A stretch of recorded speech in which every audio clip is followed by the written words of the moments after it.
The New York Comic Con was this past weekend, and y'all, I got a license win. I was so very excited to see who picked this up and that we are getting it next year.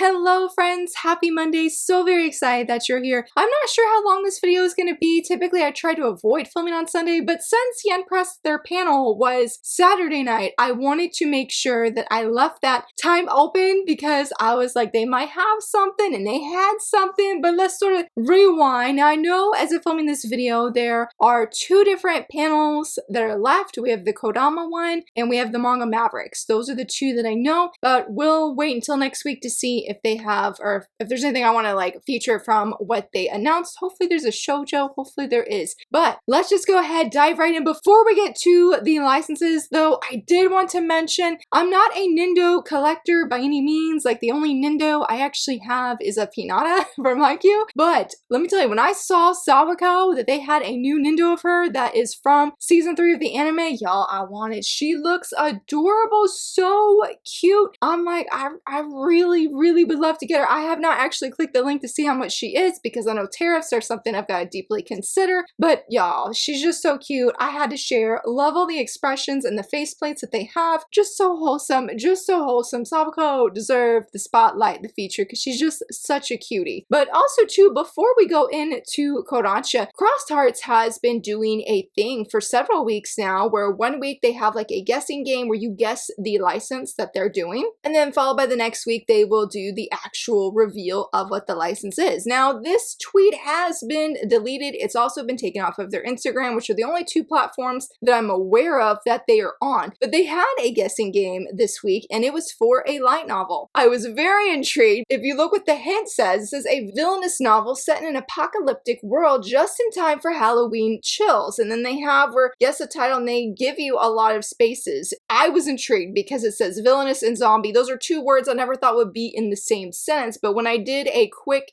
Google of, I think it was villainous light novel zombie, I got the abandoned villainous became a zombie, and I am intrigued. I'm not a big light novel reader. Don't get me wrong, I do enjoy reading them. I just tend to gravitate towards manga, and that's where I put my money for my budget at. But this, yes, a villainous who became a zombie?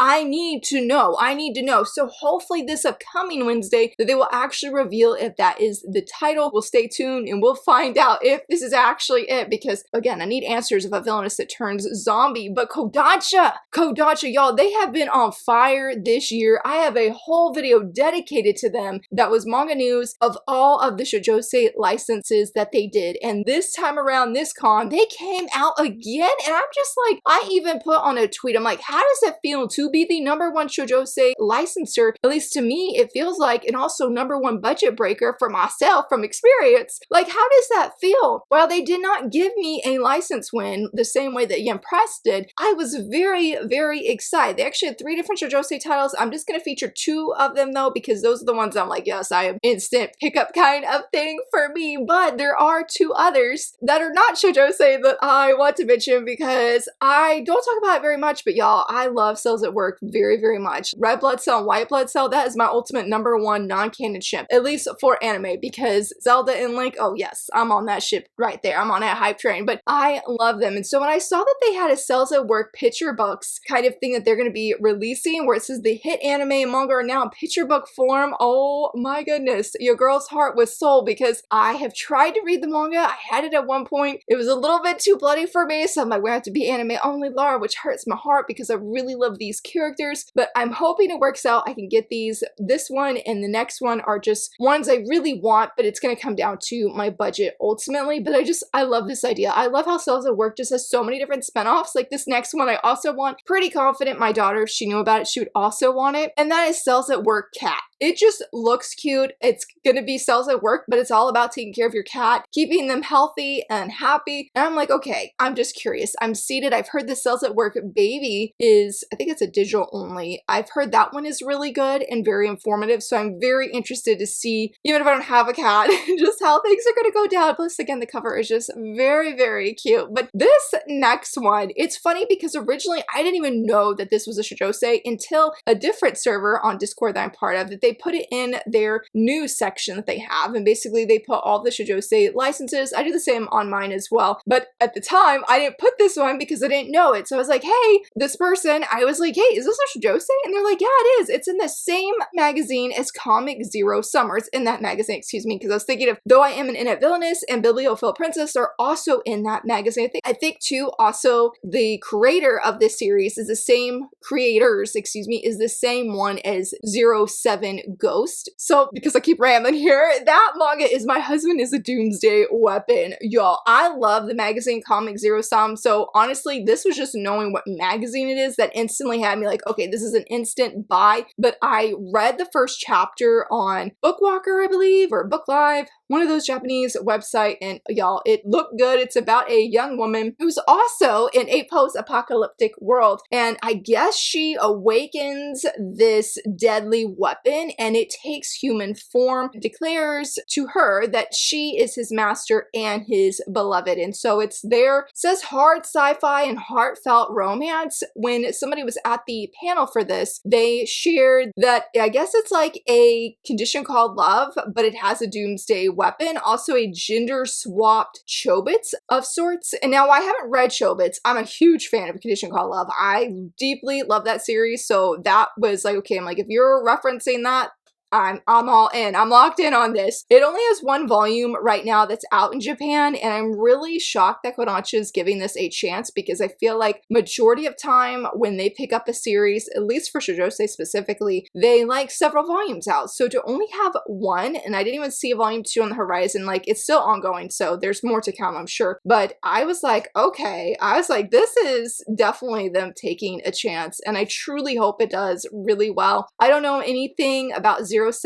Ghosts, them being the same creators. I just know that it's available or was available by Viz Media at some point. So maybe if you like that series, maybe you like that, or maybe if you like their writing and their art, chances are you'll like this. But yeah, I will be tuning in. I'm bummed. I didn't realize until this morning that these are gonna be coming out in the fall of 2026. And I'm like, oh my goodness. I'm like, that is so far away. I'm ready for it to release now. Same as their other Shoujo one that I'm very excited for, and it's called You Might As Well Be the One. This is a series that I know is available on K-Manga. I've actually been recommended it by at least 2 different people, one person on this channel that has like commented, and I'm pretty sure somebody on Instagram. But I will say, I feel like the biggest influence there is somebody I follow on Twitter who I feel like is the biggest fan of this series, or at least in the top 3 biggest fans. And I've seen her gush about it so often. In fact, I even had a screenshot saved on my phone of the manga of her sharing about it to remind myself to reach out to her to do a shoujo quiz about this. So when I saw it, I was like, this is gonna be an instant pickup for me. I did read chapter 1. I like the art a lot and I like the direction. I think it is gonna be very angsty, but since I know right from the start there will be no surprises, I'm okay. I can handle that. But it's about a young woman who is in college. She just really wants to have a normal, healthy relationship. And she goes to a mixer and she's just not hitting it off with anybody. Like the one dude that's talking to her, he was just sort of weird and creepy. And I'm like, goodbye. No, we don't have time for you. And so she's sort of like, well, maybe she's just not going to be able to find love. And then she meets this guy who she just instantly clicks with. They have great conversation and she really wants to get to know him. But her friend's like, hey, I've sort of heard some things about him and you might want to be very skeptical. But she's like, he's really kind. He's very nice, very respectful. I don't have anything to worry about. But near the end of chapter 1, he basically tells her that he only hangs out with girls that are like friends with benefits. And I said,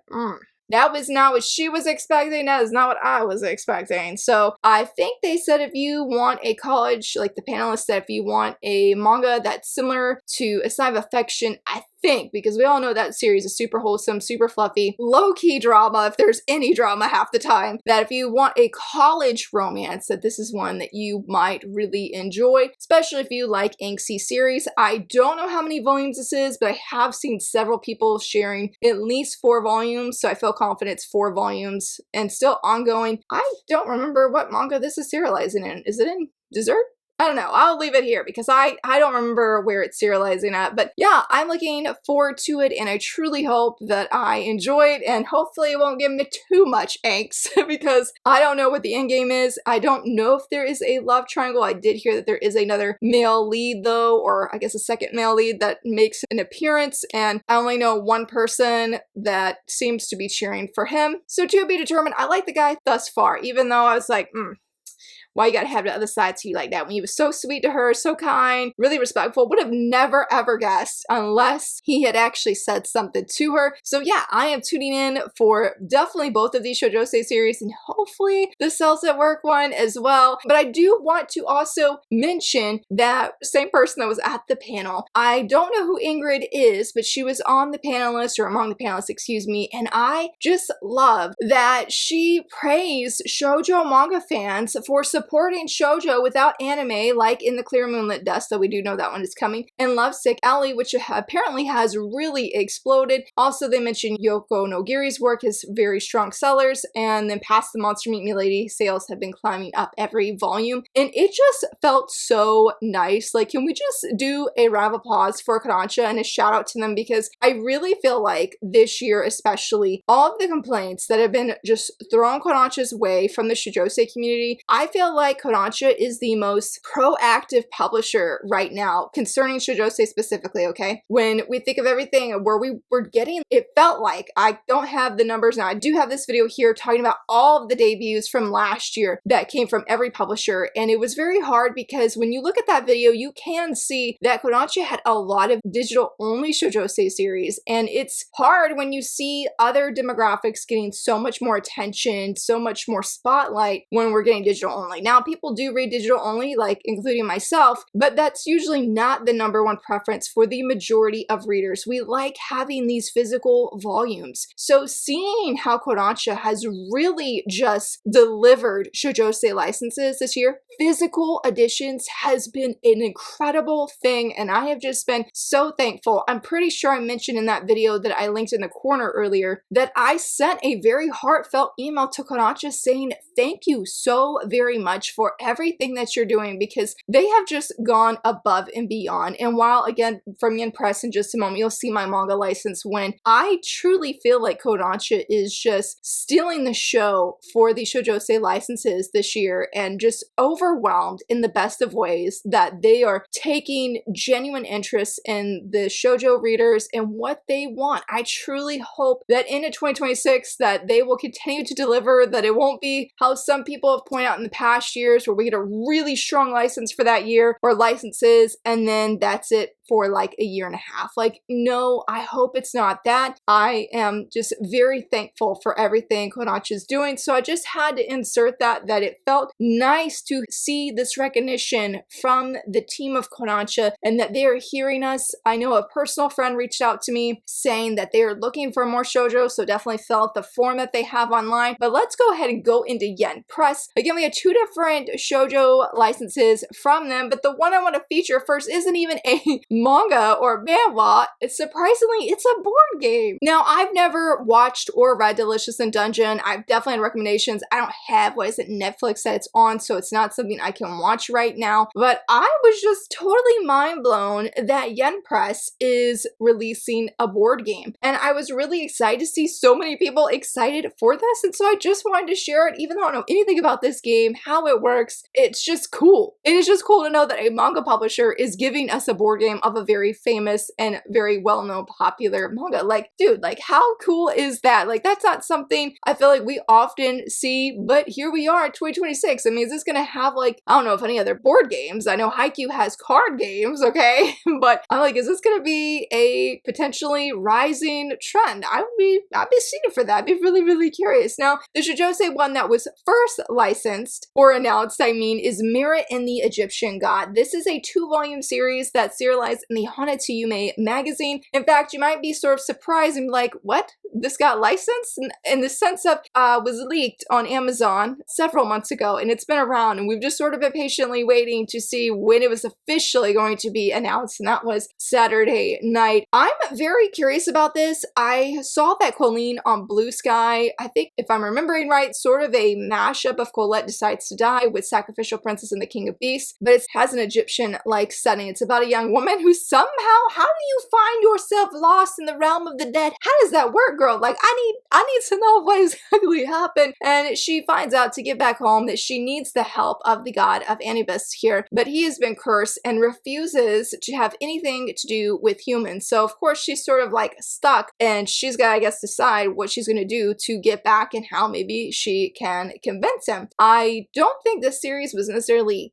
canceled. I don't want to say axed, but it did not get continued past volume 2, even though I guess the story probably could have gone through there. So if you're looking for a shorter series and something that I feel like is very unique and very different for what we typically get of shoujo licenses, this is one I guess I would strongly recommend looking into and maybe giving it a chance. This one though, this was my Shoujose license win, and I have been waiting, y'all. I have read this a little bit in the Hana to Yume magazines, and I've loved it so much, and I've just been not so patiently waiting for it to get picked up, especially I think earlier this year or last year it got completed at 5 volumes, and that is my super cute black mage, and I'm just like, oh my gosh, finally got it. I want to say my black mage is too cute because that's how I first was introduced to it, but my super cute black mage, and it's about a young woman who is a prefect at this magical academy, and I guess she is sort of overseeing or helping these other students, one of them being the male lead. His name is Jade, and he is a black mage, which I'm assuming has some kind of negativity or negative idea attached to that, and he doesn't seem to be treated at first very well. Like, the other students are very leery of him, and he tends to act very angry, but the thing is when she accidentally bumps into him, what he's saying does not match the words of his heart. So I guess if he's saying, you're so dumb, or whatever, he may be saying inside, I love you, you're really cute kind of thing. And I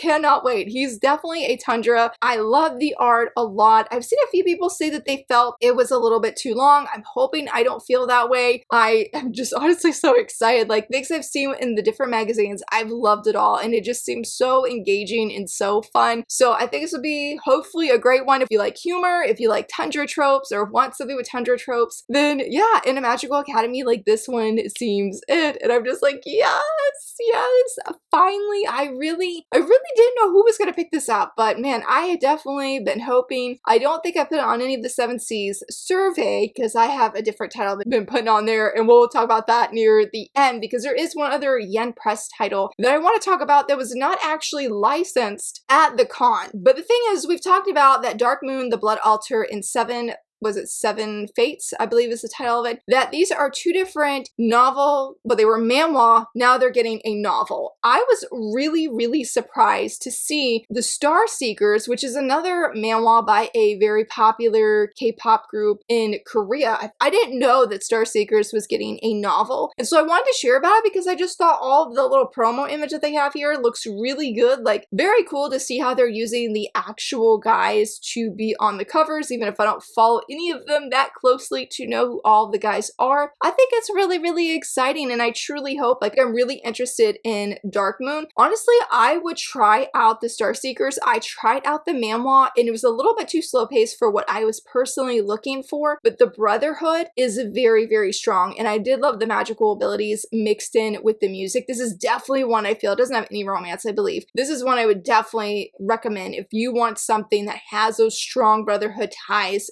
lifting each other up and protecting one another. Like, this one is it. I found that very unique, especially in a manhwa from my personal experience of things I've tried. So yeah, I would love to give it a chance, I'm pretty sure, with the actual novel and just see how it is, because I found the premise of it very interesting. So yeah, if you were a fan of any of these manhwa, just as an FYI, all 3 of them have novels coming out, with 7 Fates coming out this month, October, the Star Seekers coming out in November, and then Dark Moon, the Blood Altar coming out out in December. Now there is one last license that I want to mention. It's a light novel and it is by J Novel Club, and that is Even Exiled, She's the Beloved Saint. Now I don't know anything about this except for she pretty much just loses everything here, but hopefully things, even after things like hit rock bottom, that she's going to find love. I'm excited for this, despite that unfortunately I won't read it because I don't read digital light novels, just digital novels period. I only read them physically because I don't have a Kindle e-reader anymore, but it is by the same creator of If the Villainess and Villain Met and Fell in Love. And I was just so excited for this creator because I love how we are getting more of her work in English. Like we also have, was it Even a Replica Can Fall in Love? I'm very excited for the manga. Comes out in December. We already have, I think, the light novel in English already physically by Yen Press, but we have that, and then we also already have the manga version of this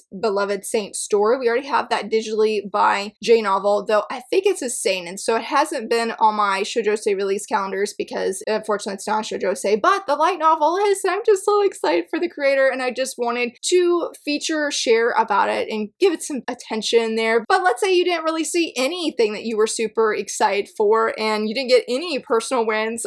I know I say it every time, but I'm truly so sorry because I feel like it's really hard. I get so excited for these cons and these events, and I just think it's really discouraging when you're not able to celebrate and rejoice with everybody else because you didn't get a personal win. Seven Seas did have their October reader survey, so you can go on there and go tell them what you're interested in. They asked about, are there other social media platforms that you wish that Seven Seas would post on? And there was one other question. What was the other question? While I'm looking for the question, as always, I did suggest I fell into a situationship with the vampire account, which is on K-Manga. I love this manga so much. I really would love to see it get picked up physically. Okay, their question was that when it comes to light novel and manga series with anime adaptations, which do you prefer to enjoy first? Then it gives you options. And then, you can suggest different titles as well as tell them what you're looking forward to. So definitely go fill that out. And I truly hope that we have Viz Media. We are still waiting for, hopefully, them to do their announcements this month because typically they always have done them in October the past few years. We're just sort of on, I guess a to be announced when it will happen. I do have one cover reveal for you today. Hopefully I won't talk too much about it, but I did just want to mention it, and it has the Fruits Basket box set. I wanted to say I like it. I've seen a lot of negativity for the covers because we actually got the cover reveal. The box set itself, I'm